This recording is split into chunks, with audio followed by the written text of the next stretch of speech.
Maithili express की शानदार प्रस्तुति।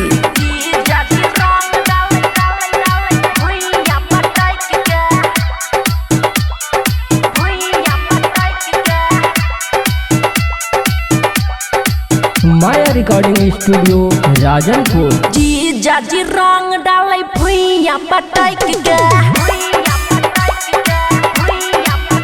हे गजी जाजी रंग डाले भुइया पटाई के छोरन के दोनों भागी झटाई के छोरन के दोनों भागी झटाई के जी जाजी रंग डाले भुइया पटाई के हे गजी जाजी रंग डाले भुइया पटाई के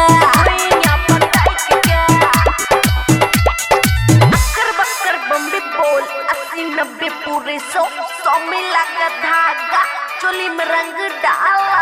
डीजे सुमित सतीश रैमा सुमित सतीश रैमा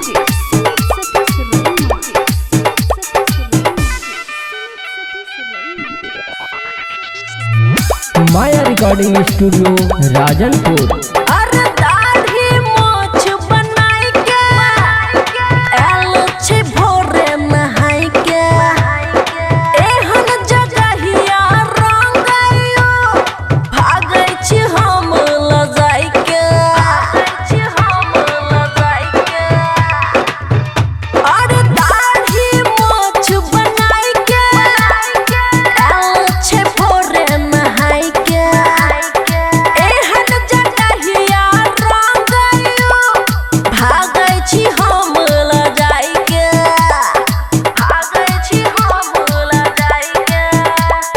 होई छै उ पागल जब चली मटाई के हे गई होई छै उ पागल जब चली मटाई के छोरन के दोनों भागी झटाई के छोरन के दोनों भागी झटाई के जी जाजी रंग डाले भुइया पटाई के हे गजी जाजी रंग डाले भुइया पटाई के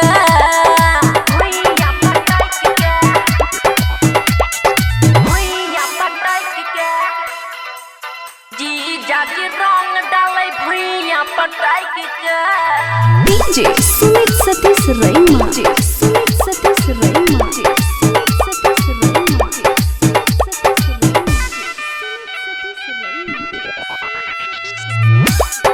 माया रिकॉर्डिंग स्टूडियो राजनपुर। नरम हमर बाल के केना छे बुरा हाल के बबुआ राहुल जीजा जी रंगै छे दुनु गाल के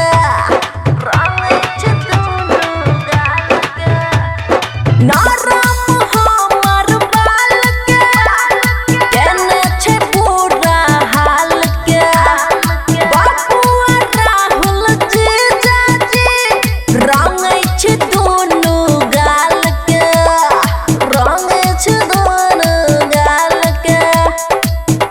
मन अक्की से हो डालै छै लटाई के